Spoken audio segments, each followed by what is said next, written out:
Tunnel के मकाम पर 2-3 दिन में दोबारा आऊंगा, तब हमारी पेशरफ्त के बारे में बताऊंगा। वजीर आला के वकार के मुताबिक 11 तारीख को हैदराबाद में जायजा इजलास मुनक्किद किया जाएगा। रेस्क्यू टीम के लिए भी अंदर जाना खतरनाक साबित हो सकता है। केरला से कदविल डॉग्स मंगवाए गए हैं, कल रोबोट्स भी लाए जाएंगे। वजीर आतम कुमार रेड्डी ఇంకో 2-3 రోజుల్లో నేను మాలోసారి వచ్చినాక మరి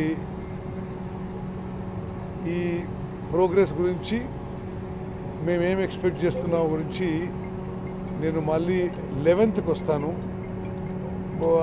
ముఖ్యమంత్రి గారి స్థాయిలో మరి వారు ఇక్కడ రావడమా, హైదరాబాద్లో 11వ తారీఖు సమీక్ష ఉంటుంది.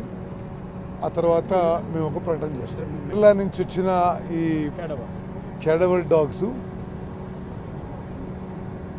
3 మరి శరీరాలు ఉండే చోట ఆ ఇండికేషన్ ఉంది. అక్కడ ఆ ఉత్తరకాశీ నుంచి వచ్చిన ర్యాట్ మైనర్స్ వాళ్ళు తవ్వుతున్నారు.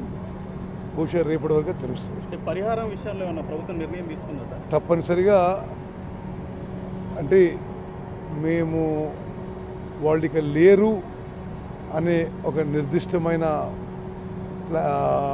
డెసిషన్కి వచ్చినప్పుడు మంచి స్థాయిలో కంపెన్సేషన్ ఇవ్వదు. కాబట్టి లోపల ఇంకొంచెం క్రిటికల్గానే ఉందంట కదా, కంగడంతా కూడా క్రాక్స్ వచ్చినాయి. ఇంకా ఎన్ని లోపలికి వెళ్ళే రెస్క్యూ టీమ్స్ జాగ్రత్త అంటే 50 ఇప్పుడు 14 కిలోమీటర్ టనల్ ఇది. 13 కిలోమీటర్ల 950 మీటర్ల వరకు ఇప్పుడు అంతా క్లియర్గా ఉంది. చివరి 50 మీటర్లలో ఈ రెస్క్యూ అండ్ రిలీఫ్ ఆపరేషన్స్ చేయడము, ఎవరైతే లోపల పోతారో వాళ్ళకు కూడా లైఫ్ రిస్క్ ఉందనేది ఇప్పుడు ఎక్స్పర్ట్ చెప్తున్న విషయం. అందుకోసమే రోబోట్స్ తెప్పించాము.